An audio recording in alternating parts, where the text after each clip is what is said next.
For number 2, we need to recognize that we're dealing with an implicit differentiation question, right? We have an equation that isn't set up as y equals, and so we need to be careful that we're paying attention and that anytime, remember, we have a y, there is going to be a y prime or a dy dx going on as a chain, right? Even though we can't solve for y, we know y is a function of x, and therefore there's technically a chain rule as we take the derivative of both sides with respect to x. So for implicit differentiation, we're going to go ahead and take the derivative of each side with respect to x. I'll be slow because I'm going to make this into my key, so that means I have to have everything in it. All right, so all of that is equal to, let me take the derivative of the other side. Boom. So as we move term by term, which we are allowed to do by the sum and difference property for derivatives, we'll go ahead and just walk through this. The first one, we are taking the derivative of a function of x only with respect to x. So we're just going to take our derivative as we would normally do. This is going to just be 2x. Perfect. Now the second one we need to recognize is actually a product rule, and it's a product rule of something that has an x and something that has a y. So if we wanted to move slow here, some of you might think of the 2 as being a scalar multiple. Up to you if you want to count the 2 as a scalar multiple, if you want to count it as part of one of your 2 functions. So I'm going to go ahead and count it as part of one of my 2 functions, because otherwise I have parentheses I have to deal with at the end. So we're going to take the derivative of the first. Here, I'll even be slow about it. I'll use the dx. I'll be good since I'm using that notation instead of the prime notation. I'll be consistent with my notation. So the derivative of the first function, which is the thing I highlighted in blue, times our second, which is that y, plus our first function, come on, times the derivative of our second. Like I said, I'm going to intentionally move slow. It's okay if you're mad at me. You can just fast forward through all of this, right? So first times the second, derivative of the first times the second, first times the derivative of the second. This is all that middle term, right? So this is all our middle term. Perfect. And then we can do our next one. Here we have a y cubed. As we said before, we need to pay attention to that there's a y here, right? So sure, first thing we're going to do is deal with our power rule, 3y squared.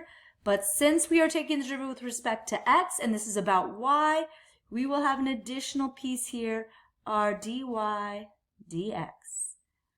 And then we have our equal sign. And I should highlight this in green so we can know what everything matches with. And our last thing is this 2, and the derivative of a constant, is 0. Cute. So let's clean up that product rule section, and you could have done this on the fly. I know, I was just being slow. So we have 2x plus, well, the derivative of 2x is equal to 2 plus 2x times the derivative of y. Well, the derivative of y is just going to be dy dx. And then we still have the rest of this. Plus 3y squared I want to keep that in red. Dy dx is equal to 0. And now we're at the point where we need to solve. Now, some people on the quiz, at this point you can plug in the -1, and solve without x's and y's. If you want to more generally find out what dy dx is and then plug in -1 and -1, that's how I'm going to solve it, because I think that might be more useful for other questions we might have on this exam, right? There's no guarantee I'm going to ask you for the derivative at a point. I might just ask you for dy dx. So if I only asked you for dy dx, the goal would be to get all of the terms with dy dx on a single side of your equation, which they already are, which means we need to kick these other 2 pieces out. So by 2x, by 2y, you're not useful to me. And I'm going to also, in the same step, because I'm running out of room, I'm going to factor out this dy dx in this next step. So that leaves behind a 2x plus 3y squared. And this is all equal to that negative 2x minus 2y. And then my final step, divide through by that whole thing that's not dy dx. It's not my final step because I need to find it at a particular point, but this would bring us to our final answer, which would be, in most cases, right, depending on what we're trying to do, our derivative of y with respect to x is negative 2x minus 2y. Sorry, my pen hates me. All over 2x plus 3y squared. And we want to know what this is at the point negative 1, negative 1.